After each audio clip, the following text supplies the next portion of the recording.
Tutalmagan ro'zini arqa-arqadan ulab tutish. Savol. Assalomu alaykum.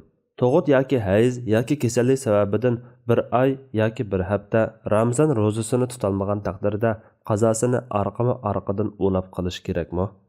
Javob. Va alaykum assalom va rahmatullohi va barakatuh. Barliq hamd sanolar Janobi Allohga bo'lsin. Durud va salomlar payg'ambarimizga, u zotning oila tavobatlariga, ashablarga va u zotga toki qiyomatgacha ergashganlarga bo'lsin.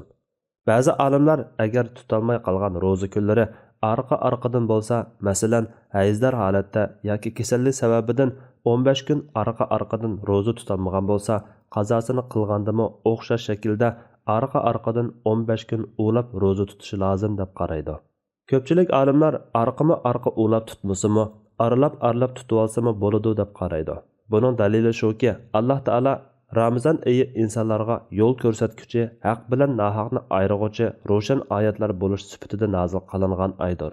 Shunga sizlardan qaysinglar Ramazonda muqim tursa, u oyda ro'za tutsin. Kimki kasallik yoki safar ustida bo'lsa, tutolmagan kun soni bo'yicha boshqa kunlarda tutib olsin. Alloh sizlarga osonlikni xohlaydi, sizlarga taslikni xohlamaydi. Bu sanni to'ldirishinglar sizlarni hidoyat qilganligiga, Allohni hamda aytgan holda ulug'lashinglar va shukr qilishinglar uchundir degan. Bu oyatda tutalmagan kun soni bo'yicha boshqa kunlarda tutib olsin degan. Arqa-arqadan yoki ulab tutishni shart qilmagan. Ibn Abbas radhiyallohu anhuma Alloh taolaning tutalmagan kun soni bo'yicha boshqa kunlarda tutib olsin degan so'ziga asosan qazo bo'lgan kunlarning ro'zasini aralab tutsa kerak yo'q degan.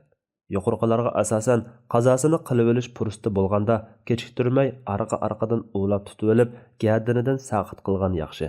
Chunki kasallik yoki o'lim kelib qolsa tutolmay qoladigan gap. Kun atlatib tutsa umu ham joiz. Alloh eng to'g'risini bilguchidir. Fatvoda Dr. Abdul Aziz rahmatulloh. Fatvolar majmuasi 1-tom, 93-numurliq fatvo.